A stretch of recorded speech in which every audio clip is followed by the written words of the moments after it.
నమస్కారం. లక్ష్మి చెప్పే కథలకు స్వాగతం. వీణులతో వీక్షించటానికి సిద్ధం కండి. ప్రియ సఖులు, ఇప్పుడు మనం సుప్రసిద్ధ రచయిత్రి శ్రీమతి ఆరికపూడి కోడూరి కౌసల్యాదేవి గారు రచించిన జనరంజని ధారావాహిక నుండి రెండో భాగం వినేద్దామండి. జయమ్మ ముఖం ప్రసన్నమవటం చూసిన మురారి ఇనుముడించిన ఉత్సాహంతో మాట్లాడసాగాడు. అన్ని పత్రికలకు ఇంత నిర్భయంగా రాసే నిర్మహమాటం లేదులేండి, ఎవడో అక్కడ ఇలాంటి వాళ్ళు ఉంటూ ఉంటారు అన్నాడు. ఏం ఇతగాడేమన్నా ఆకాశం నుంచి ఊడిపడ్డా? నీరసనగా అనేసింది జయమ్మ. ఇంచుమించుగా అంతేలేండి, పురుషోత్తమరావు అనే మహాధనవంతుడికి ఏకైక పుత్రరత్నం అన్నాడు. ఆ నోరు ఆవలించింది జయమ్మ. మరి పుస్తకం గొడవేమిటి, హాయిగా కూర్చోక అంది. అదొక తలదిరుగుడు ఈ రోజుల్లో కుర్రాళ్ళకి. తండ్రి బిజినెస్ చేయమంటే ఇష్టపడక ఇలా పుస్తకం ఏదో ప్రారంభించాడు. ఇక్కడ అదే బుర్ర తిరుగుడు వ్యవహారం అయితే మరి ఆ పుస్తకం మాత్రమే అన్నాళ్ళు నిలుస్తుందో చెప్పడం కష్టమే అన్నాడు. మరే బాగా చెప్పారు. ఈ వాచాలతను మరి వినలేనట్లుగా అనురాధ మురారిని అడిగింది. ఈరోజు మీరింత తీరుబడిగా ఉన్నారు, ఏమిటి సంగతి అంది. అందలి శ్లేషను గ్రహించిన అతడు లోపల ఖిన్నుడైన ముఖంలో ఆ భావం లేసు మాత్రమైన ప్రదర్శితం కాకుండా జాగ్రత్త పడుతూ కరకర నవ్వేశాడు. వ్యవహార దక్షత బాగా నేర్చిన అతడు ప్రతి విషయానికి నవ్వేస్తూ అసలైన ఆంతర్యాన్ని ఆచ్ఛాదించుతూ ఉంటాడు. ఖాళీ ఎక్కడమ్మా, ఊపిరి సలపని పనులతో సతమతమైపోతూ ఉంటే చాలా ముఖ్యమైన పని మీదనే వచ్చాను. ఇదిగో వీరిద్దరిని తీసుకొచ్చాను కొత్త చిత్రాల గురించి అంటూ అప్పటి వరకు తమ ఉనికిని అందరూ మర్చిపోగా మౌనంగా కూర్చుని ఉన్న ఇద్దరు నడివేసి పెద్ద మనుషులను పరిచయం చేశాడు. బాగా ధనవంతులని స్పష్టంగా చెప్పబడుతున్నాయి వారి వేషాలు. అనురాధ కంటే వారే ముందు నమస్కరించారు. అన్ని విషయాలు అమ్మగారితో మాట్లాడామమ్మా, వస్తాం మరి, సెలవు అన్నారు. నమస్కారం అండి. నూతన వ్యక్తులిద్దరూ కూడా మురారిని అనుసరించారు. అంతు తెలియని ఆవేదనతో అనురాధ అంతరంగం ఆక్రోశించింది. అన్ని విషయాలు అమ్మగారితో మాట్లాడతారా? నాతో వివరించవలసిన అగత్యం లేదు. ఇక్కడ అమ్మగారు అక్కడ అతడు నిర్దేశించిన వేళకు పోయి 4 ఘడియలు నిలబడి 4 గంతులు వేసి రావాలి. ఇంతేనా నా వీధి అనుకుంది. అలా ఉన్నామేం అలసిపోయినట్టు, పద కాస్త విశ్రాంతిగా పడుకోమ్మా అంది జయమ్మ. అనురాధ మాట్లాడలేదు. నేను ముందే చెప్పానుగా ఇలాంటి చోట్లకు మనం వెళ్ళకూడదని. జనం బాగా విరగబడ్డారా? అయినా అలాంటి మామూలు ఇళ్ళకి మనం వెళ్ళటం ఏమిటి? మనం ఎక్కడా, వాళ్ళెక్కడా? ఎప్పుడో కలిసి చదువుకుంటే చదువుకున్నారు, అంత మాత్రాన. అమ్మా, ఈ అంతస్తు స్నేహితులను దూరం చేసే కీర్తి నాకు వద్దు. నన్ను మామూలుగా అందరిలాగా హాయిగా బ్రతకని అమ్మా అని గొంతెత్తి అరిచి మరీ చెప్పాలనిపించింది. కానీ జయమ్మ సాన్నిధ్యంలో ఆ గొంతు లేవటం అనేది జరగదు. అధమం జరిగినా అటువంటి విషయాలను అంత స్పష్టంగా మాట్లాడగలగటం అనేది కల్లా. మౌనంగా లేచి తన గదిలోకి వెళ్ళిపోయింది. వెన్నంటే వెళ్ళింది జయమ్మ. పక్కను దిళ్లను సరిచేసింది ఆప్యాయంగా. పడుకోమ్మా కాసేపు అంటూ తలెత్తి చూసి కొంప మునిగిపోయినట్టే లవో దిబోమంటూ పరిగెత్తుకుని వెళ్ళింది ఒక్క అంగలో కూతురు దగ్గరికి. ఫ్రిజిడేర్ నుండి కూల్ డ్రింక్ తీసుకుని తాగబోతూ ఉన్నది అనురాధ. సరిగ్గా పెదవుల దగ్గర ఉన్న సీసాను జయమ్మ చేయి లాక్కుంది. ఊరంతా ఫ్లూ జ్వరాలమ్మా, ఇప్పుడు నువ్వు తాగకూడదు అంది. వస్తే రాని అమ్మా, నాకు తాగాలనుంది మారాంగా అంటూ మళ్ళా సీసా కోసం చేయి చాపింది. చాలే, వారం రోజుల జ్వరం, నెల్లాళ్ళు నీరసము, ముఖంలో కళ్ళల్లో కళ్ళంతా తరిగిపోతుంది. అందము ఆరోగ్యం నిలుపుకోవటానికి కొన్ని త్యాగాలు తప్పనిసరమ్మా. నా బంగారు తల్లివి కదూ, కాఫీ ఇమ్మన్నావా? ఏం అక్కర్లేదు విసురుగా అనేసి కోపంగా పడుకుంది అనురాధ. వల్లి కోపంగా పిలిచింది జయమ్మ. ఆయా పరుగున వచ్చింది. బుద్ధి లేదు, అమ్మాయి గదిలో నేను చెప్పందే ఈ కూల్ డ్రింక్స్ ఎవరు పెట్టారు? గుడ్లురుముతూ అడిగింది. నిన్న అమ్మాయి గారేనమ్మా, కావాలని స్వయంగా చెప్పారు. నాకు చెప్పలేదే? చెప్పని అవసరం లేదన్నారు అమ్మాయి గారు అని ఆయా చెప్పలేకపోయింది. కరవమంటే కప్పకు కోపం, విడవమంటే పాముకు కోపం. అడకత్తెరలో పోకలాగా ఉంది వల్లి స్థితి. తల్లి కూతుళ్ళ ముఖాలు మార్చి మార్చి చూస్తూ గుటకలు మింగుతూ నిలబడిపోయింది. తీసే ఆ సీసాలన్నీ ఫ్రిడ్జ్లో నుండి. ఇంకా నిలబడి చూస్తావేం? అమ్మాయి గారికి ఏమి తెలుసు, చిన్నతనం. నాకు చెప్పంది ఏమి చెయ్యకు అని ఆదేశించింది. నిస్సహాయంగా చూస్తున్న అనురాధ మనసు మూగగా రోధించింది. లక్షలు సంపాదిస్తున్న తాను, ధనవంతుల కుమార్తె అయిన తాను, తనకు కావలసిన పదార్థం తినటానికి తాగటానికి నోచుకోలేదు. బయట మారుతీరావు కంఠం వినిపించింది. కుమార్తె పక్కలో కూర్చుని ఉన్న జయమ్మ లేచింది. అనురాధ కళ్ళల్లో మందు చుక్కలు 2 వేసింది. కళ్ళు చల్లగా ఉంటాయి, ఓ 2 గంటలు హాయిగా నిద్రపోమ్మా అని తల నిమిరి ఎయిర్ కండిషనర్ ఆన్ చేసి కిటికీల తెరలన్నీ సరిగ్గా వేసి గది తలుపులు దగ్గరగా వేసి వెళ్ళిపోయింది. తల్లి అలా వెళ్ళగానే ఇలా స్ప్రింగులా లేచి కూర్చుంది అనురాధ అసహనంగా. ఎయిర్ కండిషన్ కట్టిపడేసింది కోపంగా. మనసులో తగినంత ధైర్యం లేదు, కానీ ఉంటే ఆ గదిలోని ప్రతి వస్తువును ముక్కలు చేసి పారేసేది. నాట్య భంగిమలో ఉన్న తన చిత్రాన్ని ముఖ చిత్రంగా పదిలపరుచుకున్న పత్రిక ఒకటి ఎదుటి టేబుల్పై కనిపించింది. కసితీర దాన్ని చింపి పారేసింది. బయట మాటలు వినిపిస్తున్నాయి. అమ్మాయి ఈరోజు ఇంట్లోనే ఉందేమిటి అడుగుతున్నాడు మారుతీరావు. ఏమిటో నిక్షేపంగా ఆడి పాడే పిల్లకు ఎవళ్ళు దృష్టి పెట్టారో మందకొడిగా తయారైంది. జ్వరం ఏమైనా వచ్చిందా? లేదు, అయినా ఈరోజు ప్రోగ్రాంలన్నీ క్యాన్సిల్ చేసేశాను, ఇంట్లోనే ఉంచేశాను. ఆహా, అన్నట్టు ఈరోజు మరొక 2 కొత్త చిత్రాలు ఒప్పందం అయింది అంది జయమ్మ. అవునా, చెప్పవేం మరి? ఎగిరి గంతేసినట్లే అన్నాడు. ఎవరు? వివరాలు చెప్పవేం? ఎక్కడ ఆత్రుత పట్టలేకుండా ఉన్నట్లుంది అతడి ధోరణి. మురారి స్వగ్రామపు వాళ్ళట. ఇద్దరూ కూడా బాగా పొలాలు డబ్బు మూలుగుతున్న రైతులట. ఐసి, ఇప్పుడే దిగుతున్నారు ఫీల్డ్లోకి దిగుతున్నారో ఊబిలోకి దిగుతున్నారో తర్వాత తెలుస్తుందంటావు. తన మాటలకు తానే బిగ్గరగా నవ్వేశాడు. జయమ్మ సాధారణంగా నవ్వదు. భర్త మాటలకు గంభీరంగానే జవాబిచ్చింది.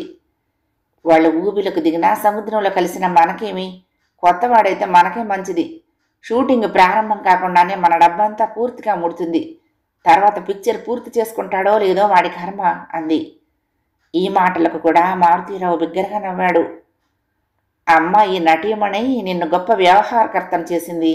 ఇంతకీ రేటు పెంచావా అడిగాడు. ఆహా, 10,000 పెంచాను. సగానికే రసీదు ఇచ్చేది, మిగిలింది బ్లాక్. గుడ్, చెప్పాగా మంచి వ్యవహారతమైనావని. మరేమిటనుకున్నారు జయమ్మ అంటే? భర్త పొగడ్తలకు బాగా గర్వంతో తబ్బిబ్బవుతూ అంది. ఈ నెలాఖరు నుంచే షూటింగ్ మొదలు పెడతారట. అప్పటికి మాకు వీలు కాదు, ఓ 1-2 నెలల తర్వాత చూద్దాం అన్నాను. అదేం ఎందుకలా అన్నావు? అబ్బా, మీకేమీ తెలీదు, ఆ మాత్రం టెక్ ఉండాలి. అదీగాక డాక్టర్ చెప్పాడు, అలా ఏమైనా కొత్త కొత్త ప్రదేశాలు అవి తిరిగి వస్తే అమ్మాయి మనసు ఆరోగ్యం కూడా బాగుంటాయని. ఆ కారణమే వాళ్లకు చెప్పాను. వెంటనే మేము కాశ్మీర్ వెళ్ళాలి అన్నాను. ఆ మాట వింటూనే నా కాళ్ళపై పడినంత పనిచేశారనుకోండి. మా దగ్గర డబ్బంతా ఈలోగా నిలుస్తుందో పారిపోతుందో తెలీదు, కొంచెం మీ ప్రయాణం మార్చుకోండి అమ్మా తల్లి అని బ్రతిమాలటం మొదలుపెట్టారు. మా ప్రయాణం మారదు, మా అమ్మాయి ఆరోగ్యం మాకు ముఖ్యం. డాక్టర్ పూర్తి విశ్రాంతి అవసరమని చెప్పాడు. కానీ మీరు అంతగా చెప్తున్నారు కనుక కొంచెం మార్పు చేయగలను. మీ చిత్రం షూటింగ్ కాశ్మీర్లో చేయండి. విశ్రాంతి కోసం వెళ్తున్నా మీకోసమని నటిస్తుంది మరి అన్నాను దయతలిచినట్లు. దానికే పరమానందపడిపోయి అలాగేనమ్మా అంటూ వంగి వంగి సలాములు చేసి వెళ్ళారు అంది. అయితే అమ్మాయి ధర్మమా అని మనము కాశ్మీర్ అవి తిరిగి వస్తామన్నమాట. నాకెటూ తప్పదు కదా. ఆయా ఉండాలి, డాక్టరు ఉండాల్సిందే. మీకు కానీ తీరుకుంటే రండి. సొంతంగా వెళ్ళటం అంటే 7-8 వేలు తుడుచుకుపోతాయి. ఇలా అవకాశం వచ్చినప్పుడు ఉపయోగించుకుంటే ఖర్చులు అన్నీ ప్రొడ్యూసర్ మీద కొట్టుకుపోతాయి. తమ తెలివిని తామే శ్లాఘించుకుంటూ దంపతులిద్దరూ హాయిగా నవ్వుకున్నారు. ఈ విషయాలన్నీ ఆమూలాగ్రంగా విన్న అనురాధ నిస్సహాయ క్రోధంతో ఉడికిపోయింది. మళ్ళీ మాటలు వినిపించాయి. ఇంతకీ అడ్వాన్స్ ఎంత ఇచ్చారు అడిగాడు మారుతీరావు. 10,000 ఇచ్చారు. ఓ, ఇంత మంచి వార్త ఇంత ఆలస్యంగా చెప్పటం. ఏది ఇప్పుడేగా మీరు అడిగారు? చూడు జయ, డబ్బు చాలా వస్తుంది. దీపం ఉండగానే ఇల్లు చక్కబెట్టుకోవాలి. ఏదైనా బిజినెస్ ప్రారంభించడం ఏమిటి?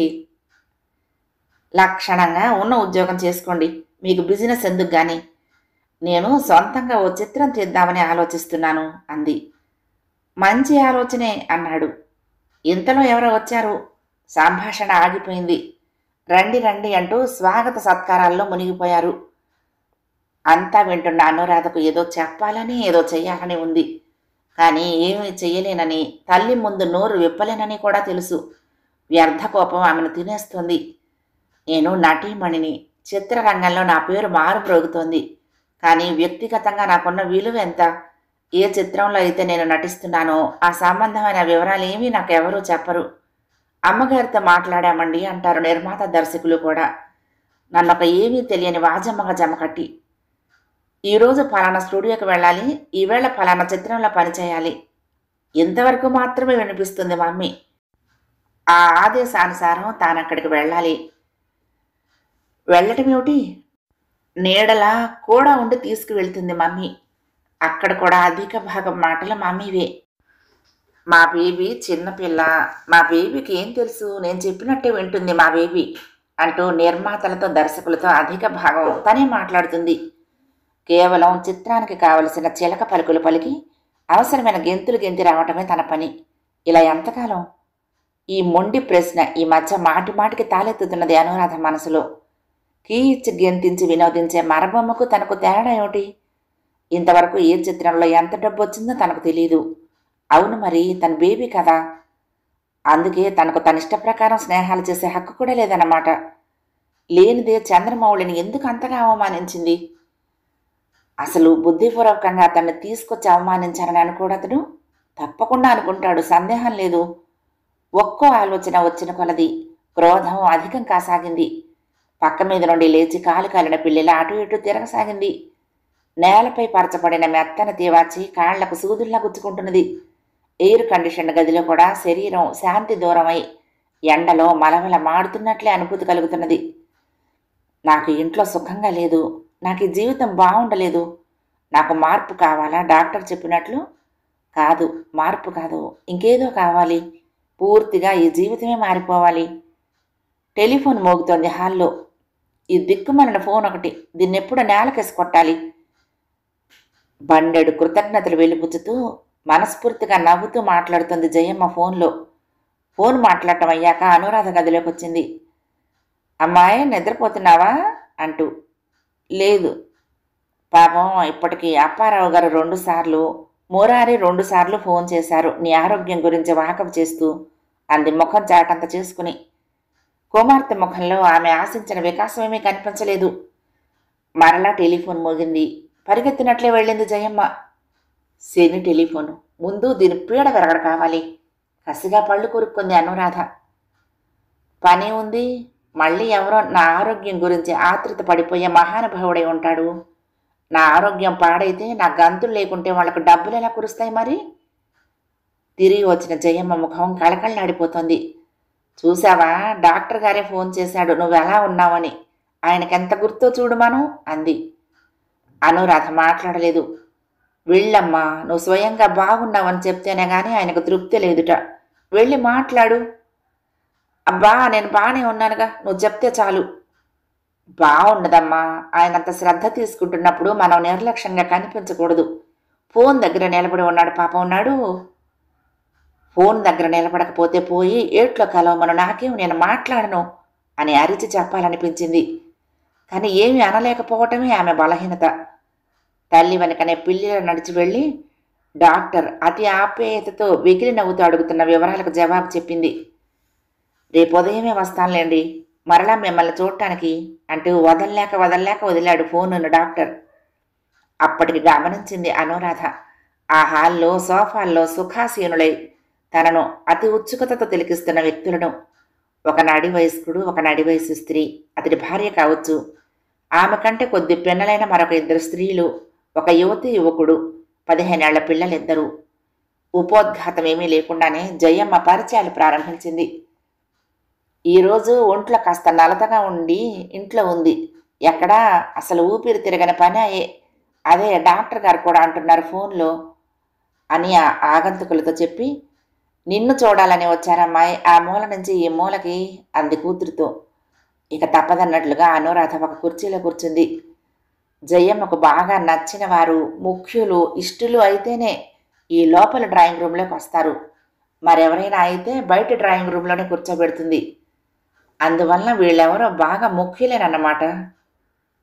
2 రోజులు రెస్ట్ తీసుకోమ్మా, బాగా అలసట కనిపిస్తోంది ముఖంలో. నడివయసు ఆవిడ ఏకవచన సంబోధనతో సలహా ఇచ్చింది. అనురాధ మాట్లాడలేదు. మీ నాన్న నేను ఫ్రెండ్స్ అమ్మా, అలా సిగ్గుపడుతున్నావేమిటి మా దగ్గర? గరగరలాడే కంఠంతో నడివయస్కుడు ప్రారంభించాడు. మా మరదలు, ఆవిడ తోటికోడలు, పిల్లలు అంతా వచ్చారు సెలవులకి. ఈ మధ్య నీ సినిమా ఏదో చూశారట. ఒకటే ఇదైపోతుంటేను మనవాళ్ళమ్మాయే రండి చూద్దురు కాని పోని అని లాక్కొచ్చాను. కుర్రాళ్ళు మరీ ఇదైపోతున్నారులే నిన్ను చూడాలని. కనిపించి కనిపించిన చిరునవ్వే సమాధానమైంది అనురాధ నుండి. అతిగా మాట్లాడకుండా అలా ఒక్క చిరునవ్వుతో సరిపెట్టేయాలని మమ్మీయే చెప్పింది. తాను నటిగా ఖ్యాతి పొందినప్పటి నుండి ఇటువంటి వారి రాకపోకలు మామూలైపోయాయి. అసలే జయమ్మకు మారుతీరావుకు గల మిత్ర సమూహం చాలా పెద్దది. ఇక ఆ మిత్రులు తమ పరిచయస్తులను, ఇతర గ్రామాల నుండి అప్పుడప్పుడు దిగుమతి అయ్యే బంధుమిత్ర బలగాలను ఏ వేళన పడితే ఆ వేళకే వెంటేసుకుని హఠాత్తుగా దిగుతూ ఉంటారు, ముందు ఏమీ కబురు లేకుండానే. మరికొందరి రాక మరీ వింతగా ఉంటుంది. బస్సు తప్పిపోయింది, మరొక బస్సుకి ఇంకా చాలా టైం ఉంది, దగ్గరే కదా, పోనీ మిమ్మల్ని చూసిపోదామని అని నసుగుతూ వెకిలి నవ్వుతారు కొందరు. రైలుకి ఇంకా 1.5 గంట లేటుట. సరే, ఒక అడిగిటి వేస్తే మిమ్మల్ని చూసినట్టుంటుందని ఇలా వచ్చాం అని నిర్లజ్జగా చెప్తారు ఇంకొందరు. కళాకారుల ఇల్లు ఓ కాలక్షేపపు క్లబ్ అయినట్లు. అనురాధ ఆలోచనలకు ఆ స్త్రీలలో ఒక ఆమె మాటలు అంతరాయం కలిగించాయి. ఇప్పుడు ఎన్ని సినిమాల్లో ఆడుతున్నారండి మీరు? అచ్చ పల్లెటూరి యాస. బొత్తిగా ఇంత పచ్చి భాష ఇంతవరకు వినని అనురాధ కంగారుగా తల్లి వంక చూసింది. జయమ్మ చిరునవ్వుతో గర్వంగా చెప్పింది, 25. అబ్బో! అడిగినావిడ అతి ఆశ్చర్యము, ప్రశంస ఒకే మాటలో వ్యక్తీకరించింది, కళ్ళు విపరీతంగా తిప్పుతూ. డబ్బు చాలా కురుతుందన్నమాట వానల్లే అంది మళ్ళీ.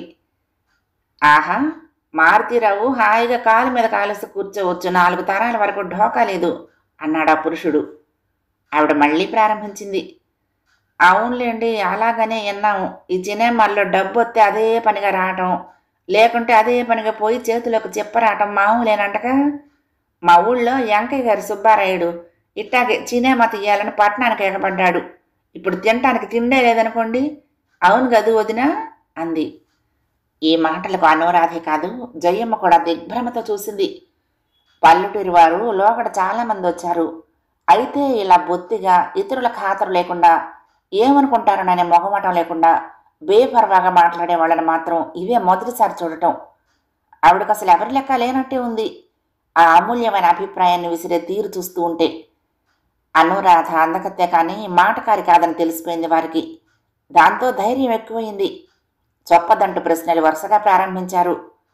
అంతవరకు మౌనంగా ఉన్న మూడో ఆవిడ బాంబు లాంటి ప్రశ్నను వదిలింది.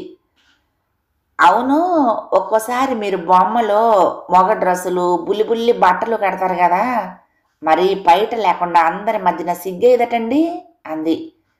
అనురాధ ముఖం కందగడ్డలాగా కాగా, నాకు పనుంది అంటూ లేచిపోబోయింది. అయ్యో, మాకు ఆటోగ్రాఫ్ ఇవ్వవా అక్క?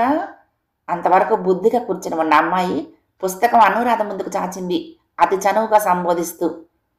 ఇవ్వమ్మా, వెనక నుంచి జయమ్మ ఆదేశం. అరెరే, నేను నా పుస్తకం తేలేదే అని వాపోతూ యువకుడు జేబులన్నీ తడిమి ఏమీ దొరక్క సిగరెట్ పెట్టి తీసి దాని అంచు మీద చేయమన్నాడు. అనురాధకు అసహ్యం ఉప్పెనగా వచ్చింది. తన సంతకానికి అతడిచ్చే గౌరవం అది. ఏం చేస్తావు, అది తీసుకొని దాచుకుంటావా అని అడిగింది ఆ యువకుణ్ణి. అనుకోని ప్రశ్న అతడి చేత తెల్లముఖం వేయించింది. ఖాళీ సిగరెట్ కేసు దాచుకోవు, 4 రోజులు జేబులో నుంచి తీసి తెలిసిన వారందరికీ చూపుతావు, ఫలానావిడ సంతకం ఇదిగో అని. ఆ తర్వాత విసిరేస్తావు, అంతేగా. అలాంటి నానా చెత్త మీద సంతకాలు చెయ్యను అంది. అలా అందరూ నోరు వెళ్ళబెట్టుకుని చూస్తూ ఉండగానే జాడించి లోపలికి వెళ్ళిపోయింది.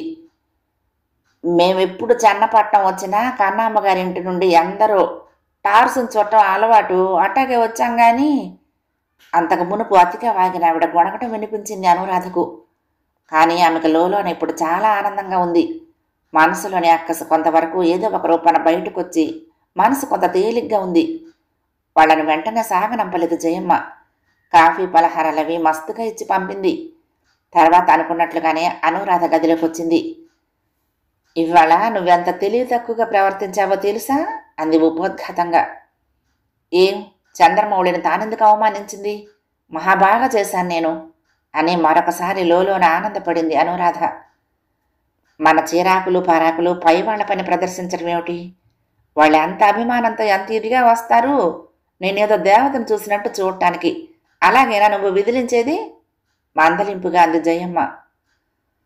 ఆవిడ మాటలు మాత్రం ఘోరంగా లేవు. ఎటువంటి ప్రశ్న అడిగింది నన్ను? నయం, ఇంకేం అడిగింది కాదు. ఏదో పల్లెటూరాళ్ళు మాట్లాడటం సరిగ్గా రాదు, నువ్వు నవ్వేస్తే పోలా. ఇంకెప్పుడు అలా చెయ్యకమ్మా.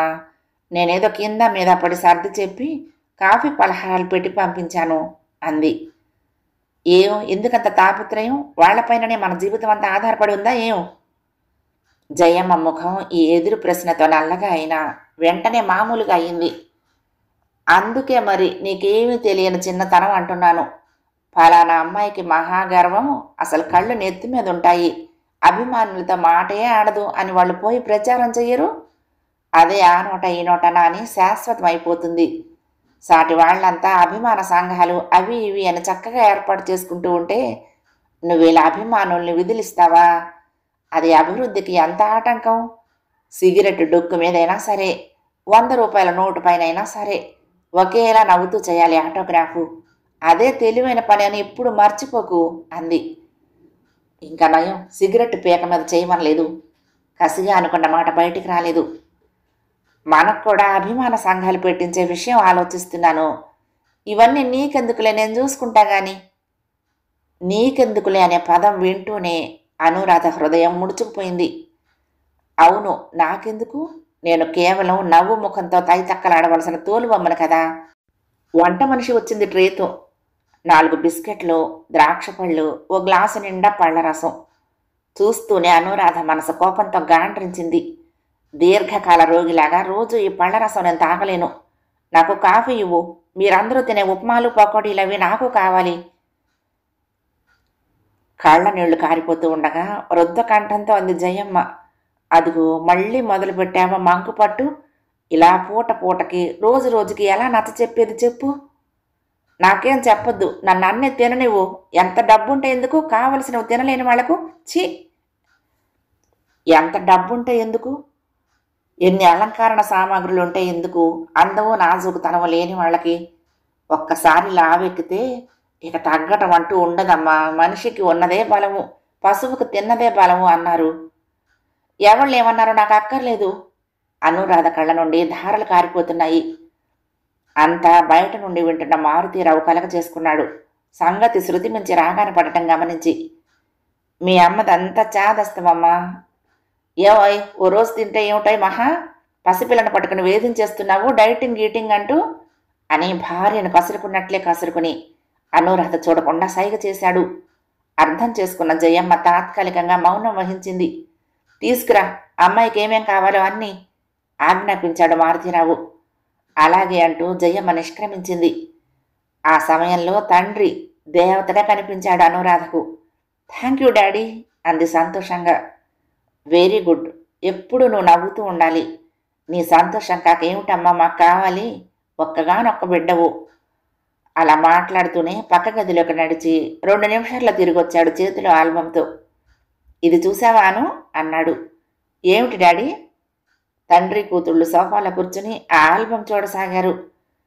ఈ అమ్మాయి ఎవరో చెప్పుకో, అచ్చు నీలాగానే ఉంది కదూ ఓ ఫోటోను చూపిస్తూ అన్నాడు. అవును, అచ్చం నేనే. కాదు, మీ మమ్మీ. అవును తల్లి, కాలేజీలో చదివేటప్పుడు మీ మమ్మీ అచ్చు నీలాగే ఉండేది. ఆ అందం చూశాక నేను వెంటపడ్డాను మరి అన్నాడు. పక్కపక్క నవ్వింది అనురాధ.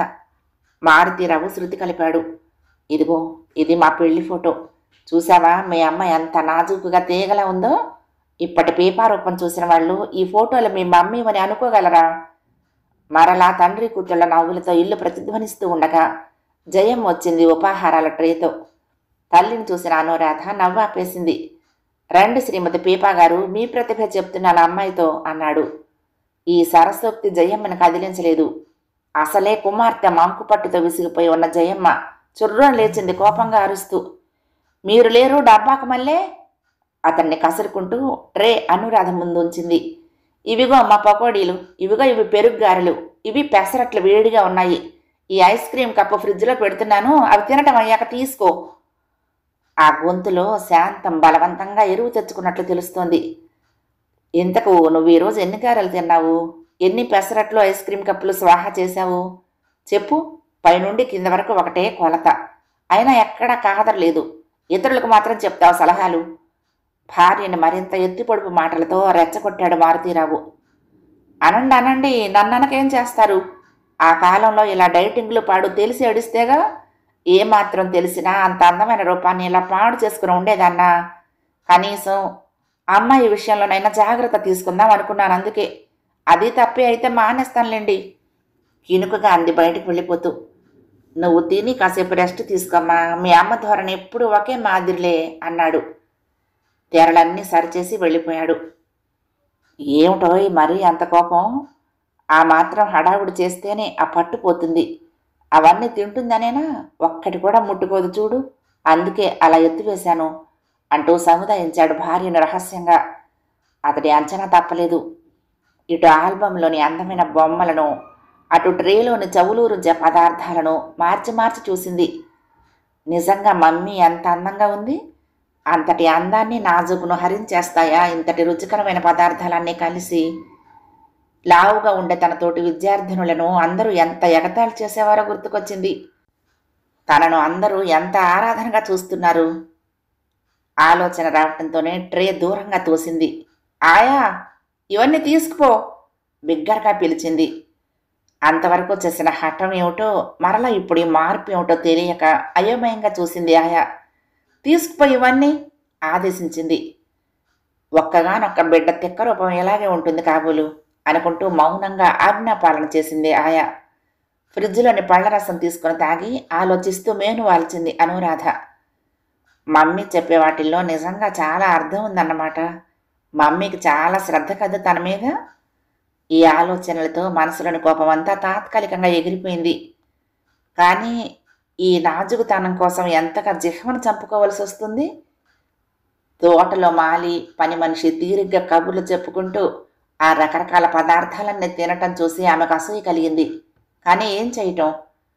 పెట్టిన వస్తువులు పెట్టినట్లే తిరిగి రావటం చూసి జయమ్మ తేలిగ్గా ఊపిరి పీల్చుకుంది. అమ్మాయి మంకుపట్టు మార్చడానికి ఆయన మహత్తరమైన మందు కనిపెట్టారు అనుకుంది తృప్తిగా.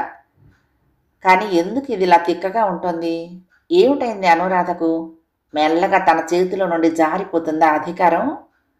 ఈ ఊహే గడగడలాడించింది జయమ్మను. లేదు, ఒక్కనాటికి అలా కాదు.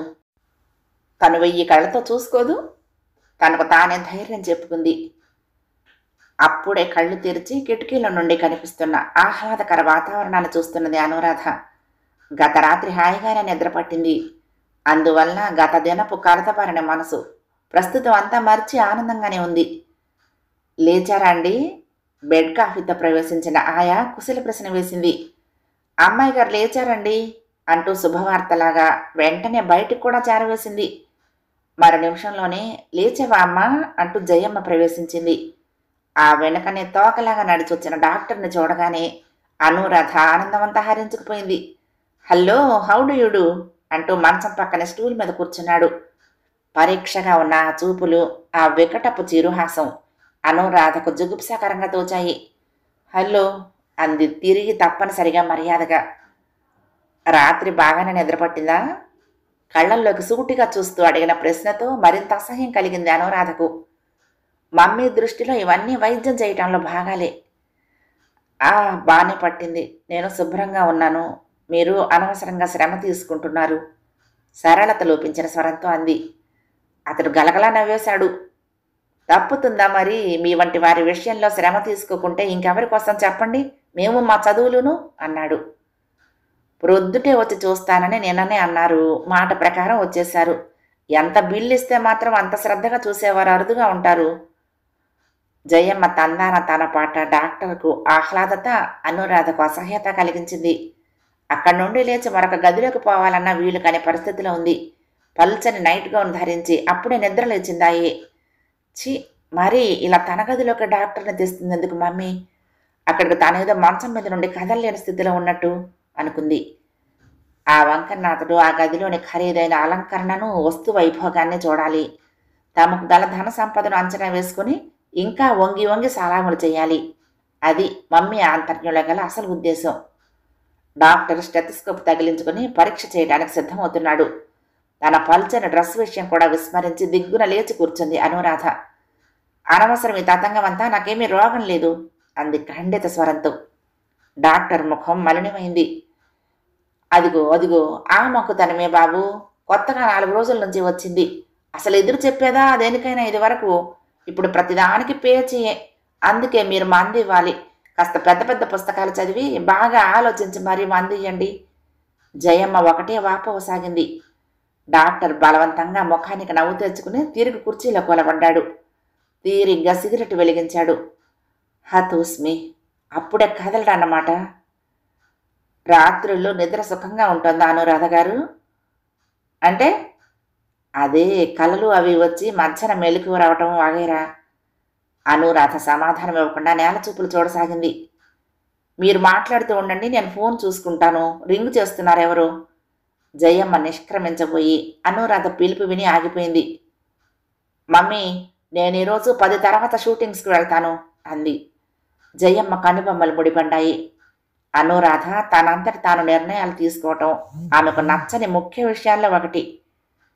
చూద్దాంలే, ఆ విషయాలు నేను ఆలోచిస్తాను అంది. ఆలోచించేది ఏమీ లేదు, నేను బాగానే ఉన్నాను, ఈరోజు వస్తున్నానని ప్రొడ్యూసర్స్తో చెప్పేయి అంది అనురాధ.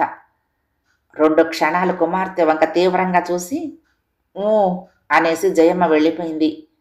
గారాభంగా పెంచిన ఏకైక పుత్రికను గట్టిగా అదిలించను లేక, ఆమె చేసే హఠాన్ని భరించను లేక మెల్లమెల్లగా జయమ్మ మనసున తుఫాను రేగుతోంది. 2వ భాగం సమాప్తం. ప్రియ సఖులు, ఈ కథ మీకు నచ్చితే తప్పకుండా లైక్ చేయండి, షేర్ చేయండి, కామెంట్ చేయండి, సబ్స్క్రైబ్ చేసుకుని నన్ను ఎంకరేజ్ చేయండి. ఉంటానండి. ప్రేమతో లక్ష్మి, కృష్ణాతీరం దుర్గమ్మ సన్నిధానం. నమస్తే.